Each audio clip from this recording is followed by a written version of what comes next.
And thank you all so much for being here. Today we have Anna Wolf, the founder of SuperScript Marketing. And Anna has a really unique background. And if you did a little bit more digging into what she and SuperScript do, you'll find that they actually work with a lot of RIAs and a lot of folks in the public markets. But I wanted her to come and talk about marketing because I think marketing for the public markets is actually harder than marketing for the private markets. There's just, in terms of differentiation, I feel like it's pretty hard when you're all actually literally investing in the same things. And I think there are some really good transferable lessons that can be learned on the private market side. So thank you very much, Anna, for being with us today. And first question I want to, and I always say, if you, because I love diving into these conversations, I don't actually bother introducing my guests, nor do I bother introducing myself. And I'm now realizing that there are people here who've never met me before. I am Vonetta Young. I'm an investment readiness and fund formation advisor, and just very pleased to have you here at the Emerging Manager Roundtable. And so my first question for Anna is actually like very much kind of 101, but can you tell us a little bit about the difference between marketing and branding? Because I think for fund managers, they know that they need both of those, but I think we're not really clear on what the difference is. Yeah, and I actually think it's a really good question. And even someone I've worked in financial sales and marketing roles my whole 20-year career. And I think for a long time, I didn't really understand the difference. It was one of those like, isn't that obvious? Shouldn't I know this? But I wasn't really asking the question, and no one ever put me on the spot and told me to, to verbalize it. So I'll start with marketing, since that's probably the more familiar. Everyone, I think, definitely knows what marketing is, right? It's the activities that you do to make people aware of your company and your products and services, and ultimately get them to make a decision, whether that's buy your product or invest or, even come and work for your company. So that's marketing. Branding, and I've heard it defined a few different ways, but the one that makes the most sense to me is that it's a culmination of data points that impact how people feel about your company, and also how it helps them distinguish your company from other companies. Right? So marketing is a part of branding. If there's like branding sort of an umbrella, and marketing is a piece of it. Another really big data point in that the data points I was talking about is your visual identity. And this tends to be where a lot of people focus. So it's your logo and your color palette and your fonts, like all the stock imagery on your website. It's like how you reflect your brand, your company, in a visual way. And again, I think a lot of times when we talk to clients about branding, that's like a huge focus. It's like we're rebranding, which means we're going to get a new logo and some new colors, Right. But another huge data point on the branding side that I think most branding experts would argue is like the more important piece of branding, and it should be sort of the root from which these other pieces of branding, like marketing, visual identity, messaging, etc., should sort of come out of, is I'm going to call it brand purpose. And this had a lot of different names over the years, like mission and vision and values, and it can encompass all of those things. I think brand purpose is a really like clean, clear way to just kind of like encompass all of those things, basically. But having a really clear brand purpose, so it's, what do we do? Why are we here? Who are we here for? What are we solving? Why do we exist? For more than just making money for our company, right? And it might be that we exist to make money for our clients, like that can be a purpose.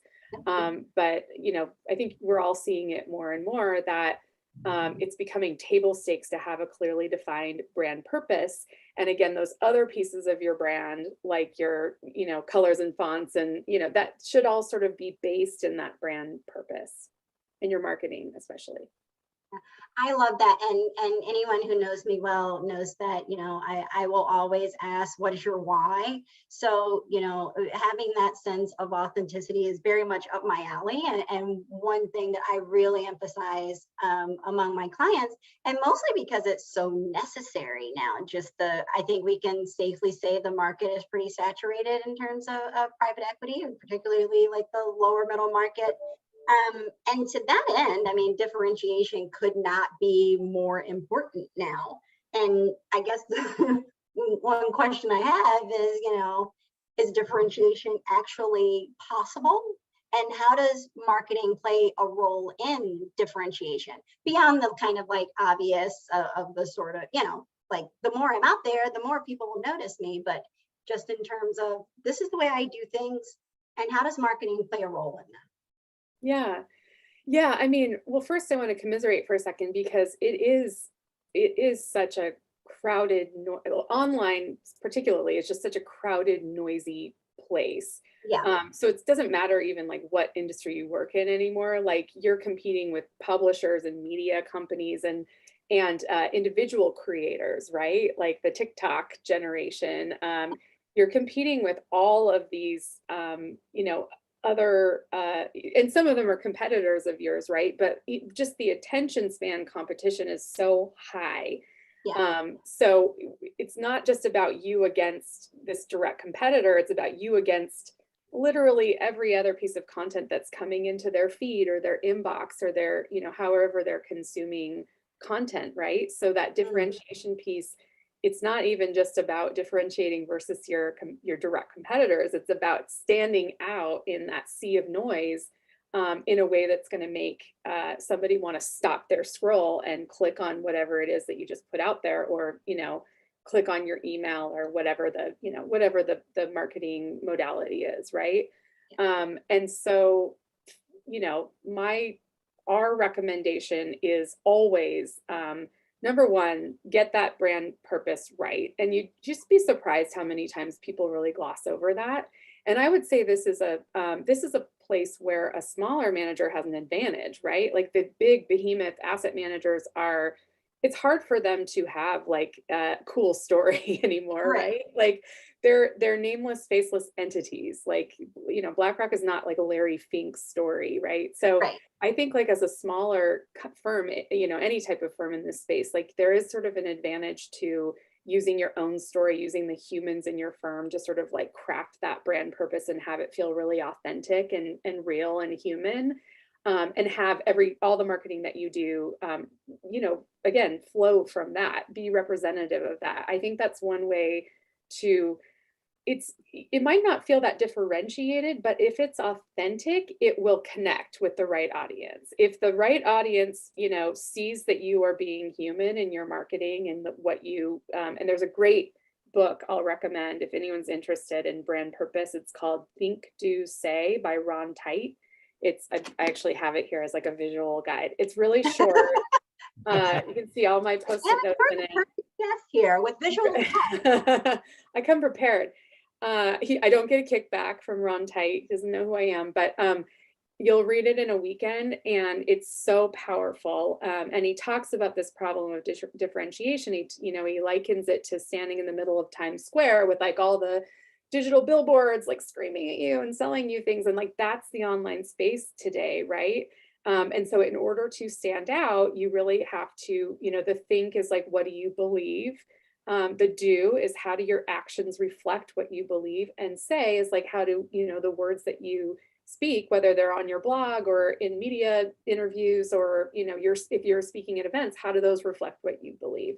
And that's what stands out for people. And of course he uses a lot of consumer brands as examples because those are so much more fun and easy. But I absolutely think there's a role for that in our industry. And I think it's underutilized, frankly. So again, that's a way to differentiate, right? If you have like a really strong belief system or brand purpose and you're like beating that drum, that is a way to appear different, I think, from your competitors.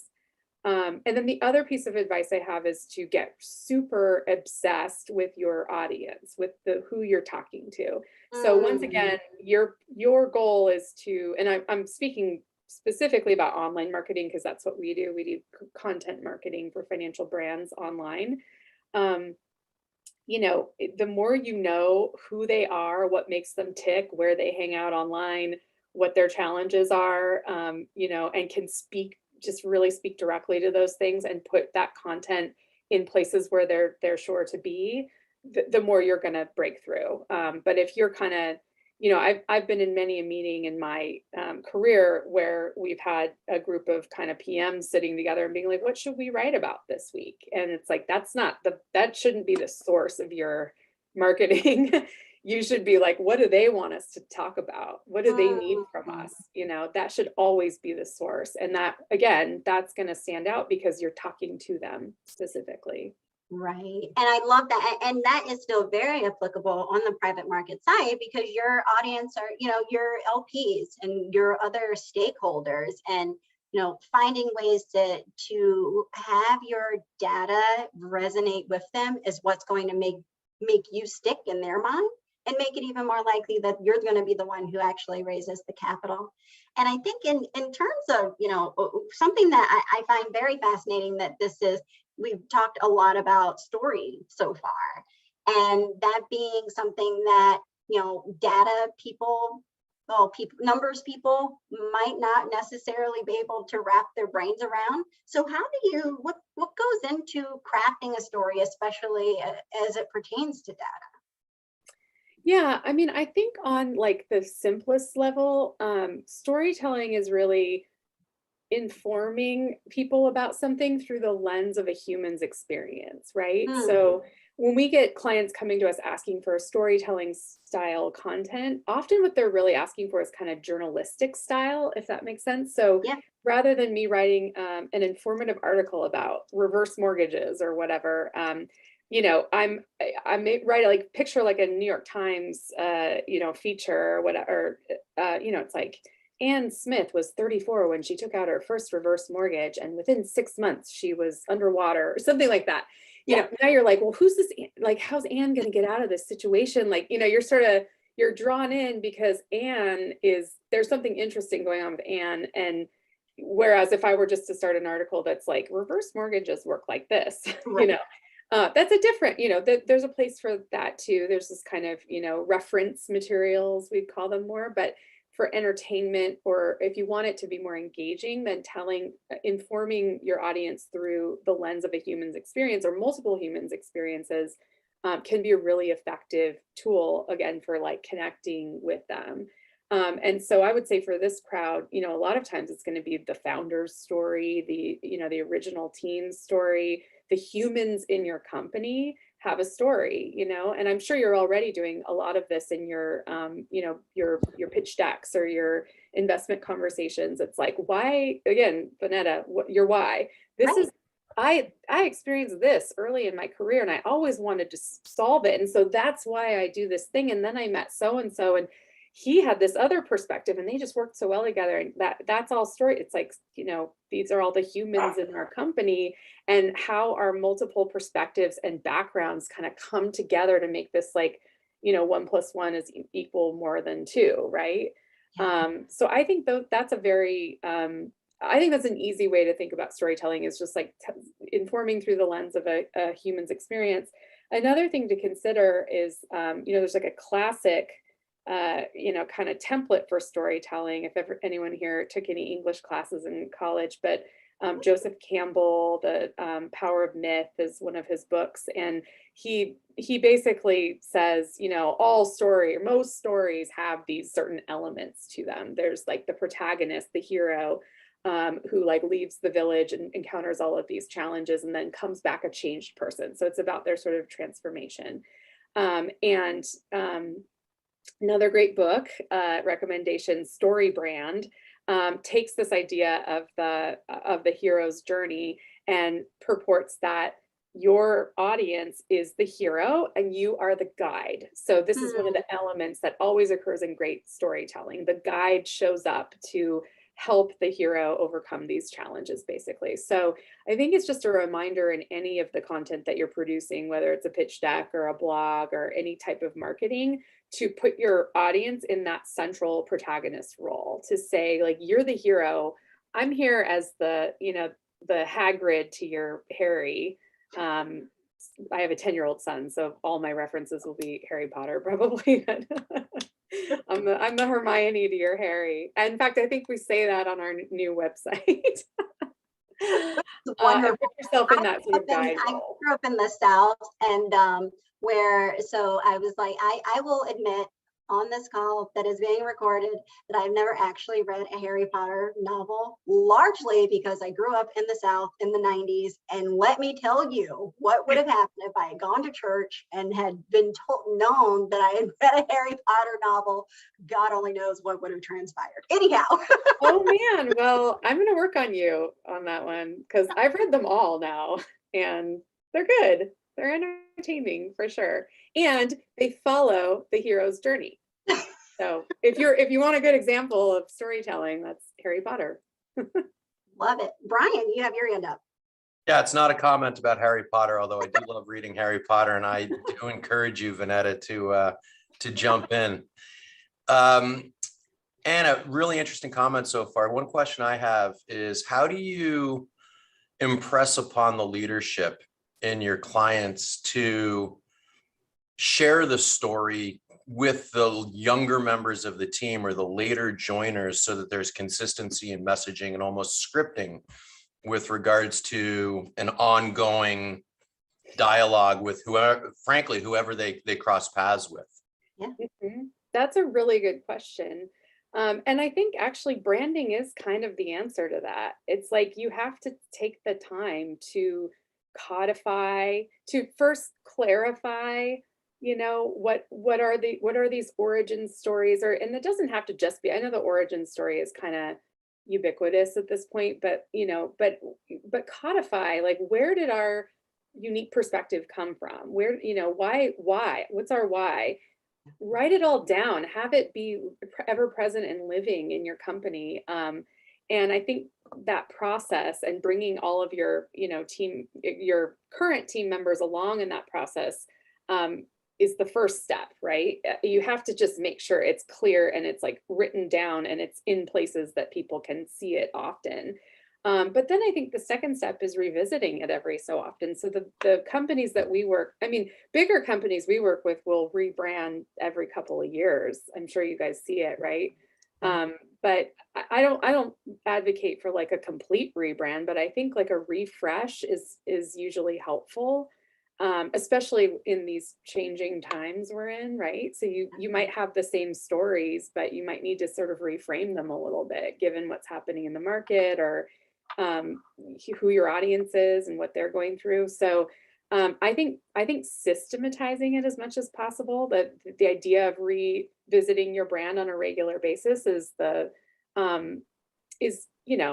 important. And other ways of I'm a big fan of systems in general. So, encouraging them to tell stories that represent their core values or their brand purpose or whatever in their like state of the union meetings. If they're meeting with their company quarterly, like ensuring that there's something in that communication that is an illustration of the brand purpose or the, what the origin story, whatever it is that you're wanting to make sure it stays alive as you grow.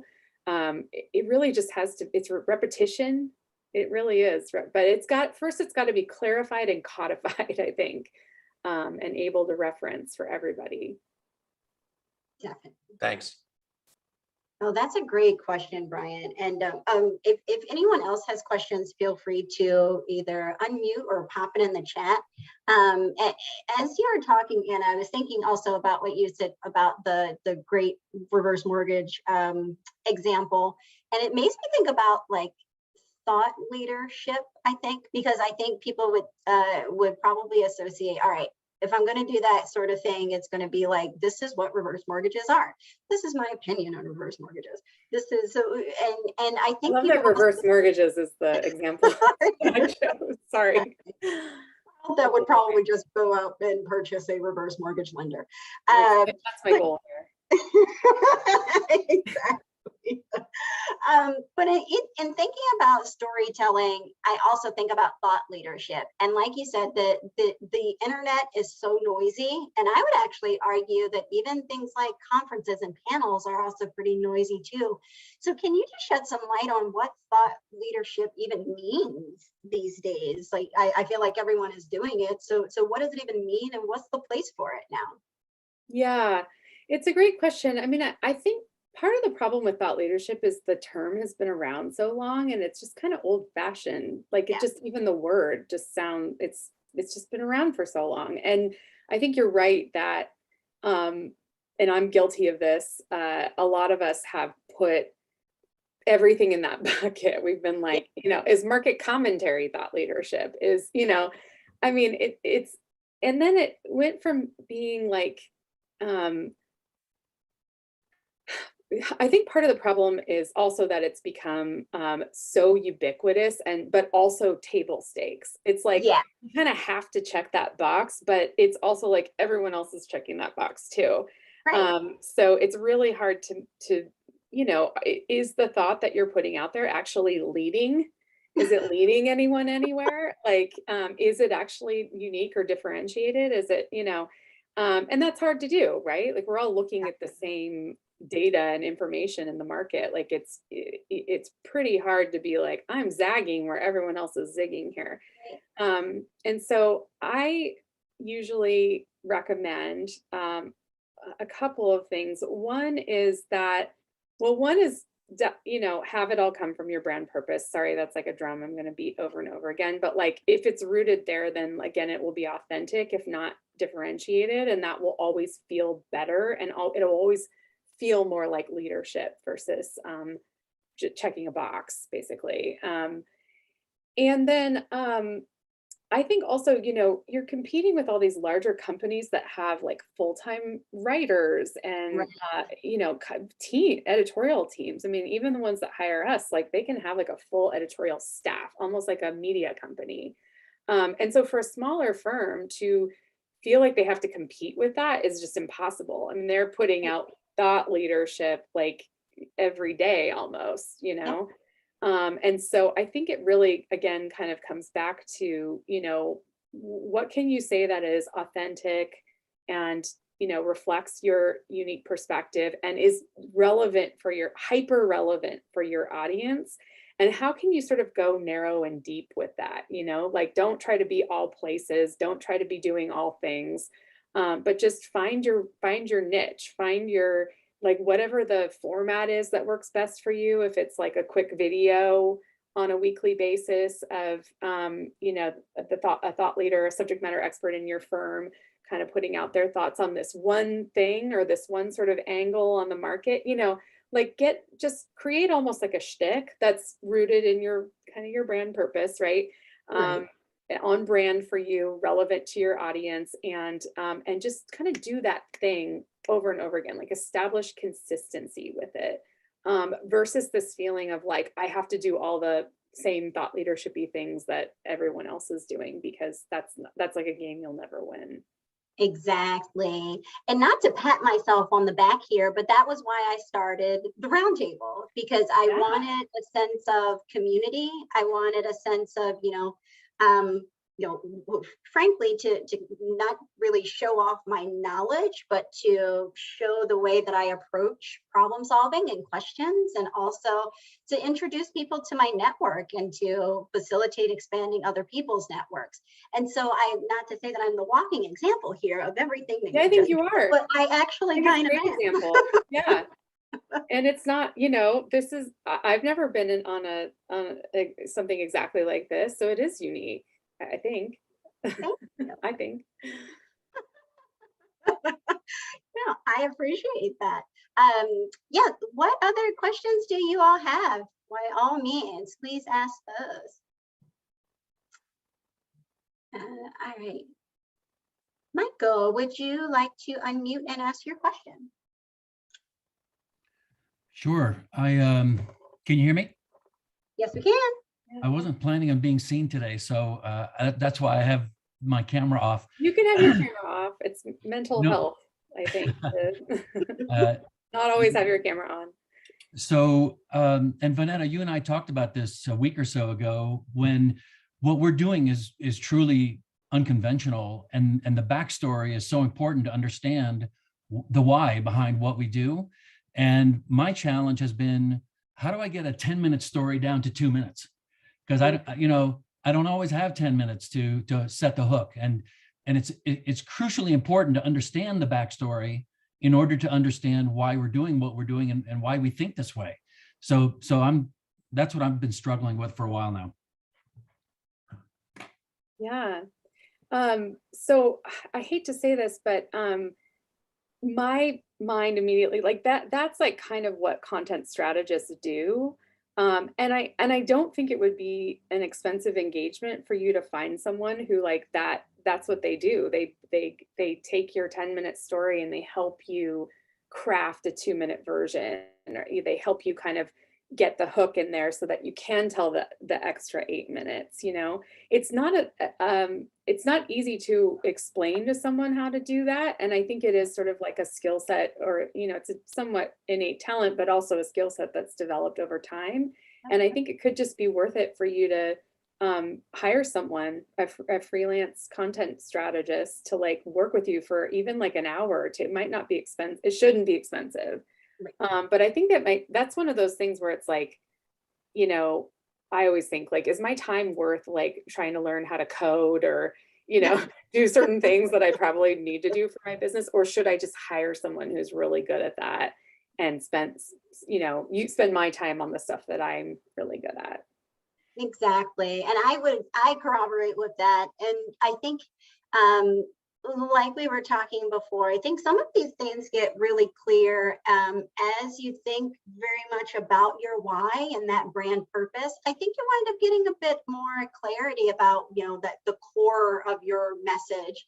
And so as you keep talking to people about these things, I think, noticing, what are the things that people seem to be really hooking on? What are they asking me those questions about? So as you can start sort of sussing out for yourself, oh, I think this is actually really the core and heart of my message. And then hiring someone to be like, all right, and here might be the exact words you want to say for that, be it, on your website or in your materials or something like that. Does that help, Mike? Well, let's take it. I've gotten it down from 20 minutes to 10, so I'm making progress. All right. Well, then you could keep chipping away for sure. You're making progress. You're making progress. And the point, Anna, that you made before about repetition is so crucial, because I have actually a group of interns from research universities that help us locate technology for our purposes. They function as technology scouts, and they've been on phone calls with me explaining the why behind what we do, literally 300 or 400 times in the last year. Mm-hmm. And so I know what's important, but I just feel like I've got all this noise that's in the way of my getting to it. And so I agree with you. In fact, there's a group here in Park City. I'm in Salt Lake City, and it's a group called Hyperquake. I don't know if you've come across them. No. Yeah, they're very interested in what we're doing, and we keep talking about engaging them, and I'm waiting for some basis that I'm ready to move forward on. So we'll see. Yeah. I think that'll be great. Yeah, it's a being kind of a word nerd, like I know how it's just difficult. It can be really difficult you have to say something. And this is true of website copy too. You mentioned that, Vonetta. So this is a lot of what we do is we try to take what you're saying and put it into as few words as possible. Yeah. And I had a founder once, like he's like, oh, we paid you all this money, but you didn't say very much. And I was like, it's actually harder than saying all the words, that's a harder thing to do. So I just can sympathize with you, because it's hard for me even after all these years. It's challenging. That is fantastic. I think that's one of the best stories I've ever heard. I paid you all this money and you actually gave me fewer words, although he got it in the end. He was terrifying. happy in the end, but and then Brian says also practice with people who are in your target market. I love that comment about target market. Vonetta, you said it too. I think that's just, again, becoming a really good listener and learning to ask those questions, what about work with your ideal clients and figure out why they love you, and try to focus on that in all of your other marketing and conversations. Oh, that's a great way of putting that. Why do your LPs love you? Why should your LPs love you? I love that. I'm going to write that down. David, you had unmuted. Did you have a question? Oh, no. I don't know. For me, when I mute, I feel like I'm being rude to people. They don't, right? So that's why I typically keep it on mute. No problem. No problem. But to add to Michael's question, I think a content writer is very important because I have three types of LPs. I have institutional LPs, I have family offices, and then I have what I like to call ultra high net worth individuals. People who have so much money, but yet they don't want to put a team together. They kind of, make their investment decisions Saturday morning while they're having their cup of coffee in their kitchen, versus a family office. Yeah, and then, a family office is, somebody who has so much money that they hire an external team. So there's a little more professionalism around it. And then when you deal with institutional capital, it's not their money, but their job and career depends on it, right? So the message that you give them, it has to be the same message, but you have to use different words. Yeah. Okay? Yes. That's the thing I found. That's the thing I found out. And being a former investment banker, my first pitches to investors, it was like deal seduction, right? You were trying to get them all interested in your deal, and then you spring the economics, you spring what you're looking for it. I just found that the content brand person, the content writer is key here, because they can help articulate the story to the same constituents, but using different words. Okay. And that could be a little challenging for somebody who's so used to picking up the phone and saying, hey, I got a great deal for you. Here are the investment highlights, here are the risks.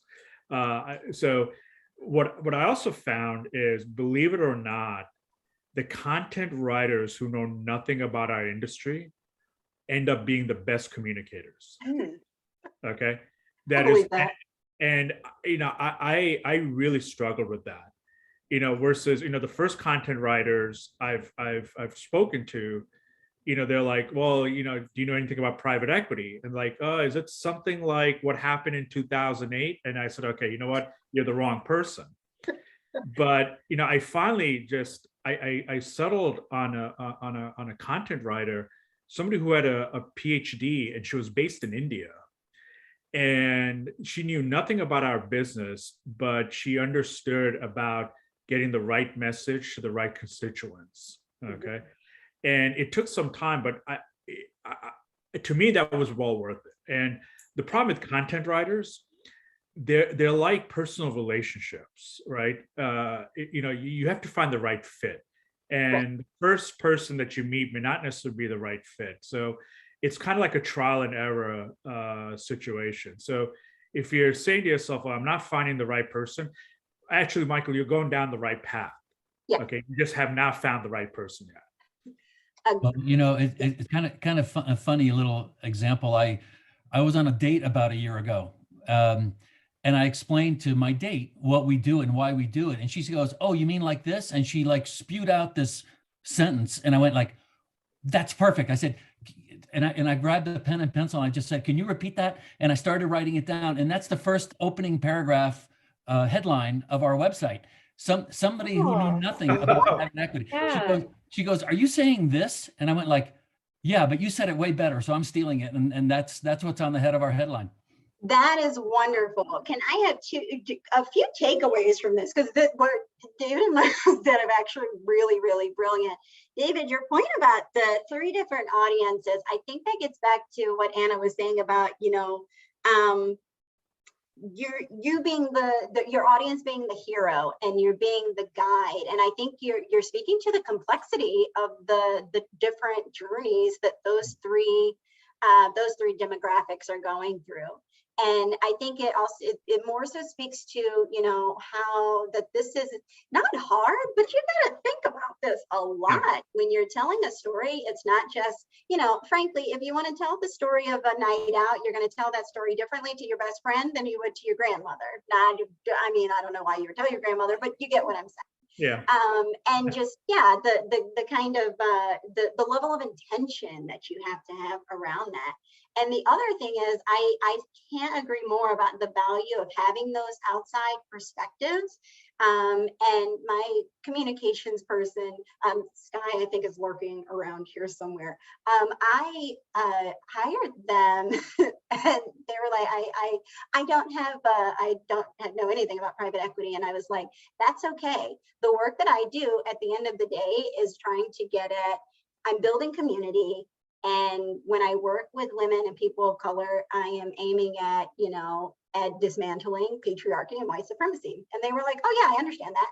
And so, they're like, yeah, I totally get that.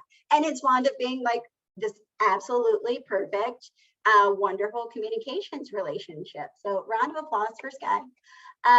But no, this has been such a wonderful conversation. And Anna, you've given us so much to think about in terms of what it is to tell our story in a really authentic way. And like, yes, there are sorts of, you know, I would say when it comes to things like this, there's the science part, there's the, you know, the kind of checking off boxes, but at the end of the day, it's the art part. It's the, you know, what is authentic to you? That's what's actually going to work. And I'm so glad that you were here to illuminate this for us a little bit more. My pleasure. If anyone, does anyone have any last questions? If not, Helen can start breaking us up into breakout rooms, but anyone have any more questions? Yeah, how are you? I'm David Williams. I work at Pretium, which is not a diverse or small manager, but I'm on their investor relations team. And I guess my question is, given I work at an established manager that has raised a good amount of money, how do I guess, leverage my experiences to maybe shift the narrative and bring external influence into what has already worked previously with fund launches at my fund, or I guess more broadly, how do I pitch internally to senior people that there's another way to actually look at fundraising? Ooh, that's good. Do you want to take that, Anna? Well, do you mind if I ask a couple questions about that? Sure. So have you already tried to have these conversations with key stakeholders?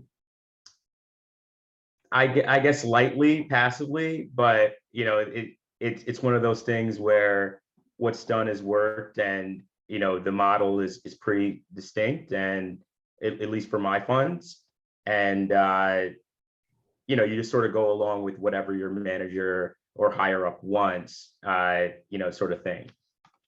Yeah. Oh my gosh. So, well, I come from I used to work for BlackRock, so like the ultimate in bureaucracy and like, you know,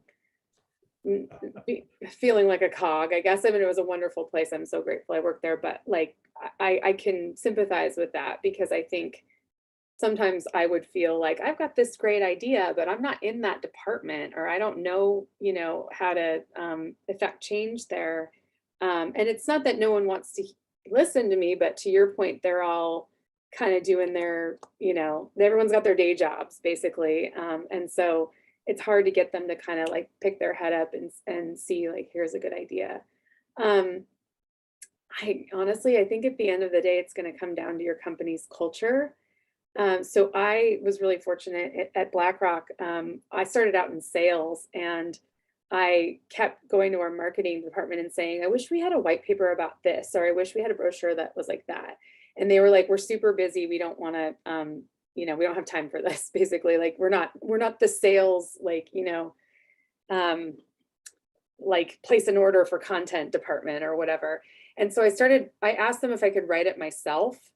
And that's actually how I ended up moving into marketing, that I would write it myself. I'd get the design team to design it, and I was creating collateral for the sales team that I thought was really important based on the conversations I was having with clients, and rather than them sort of driving the train based on whatever meetings they were having that, in my opinion, weren't really including the client's opinion as much, or the client interactions. They didn't have that view that I had. And it sounds like you kind of have that view. And so making that, or asking for the permission to, kind of do some of these things myself ended up working really well for me. And eventually the manager of the marketing department came to me and said, I heard I should hire you because you're, doing this job without really having the, having the role, which ended up, put me over here in the marketing side. So long story short, I share that because I think it's great that you want to make suggestions that are kind of outside of your specific role. And I think like the right company and the right people are going to be open to that.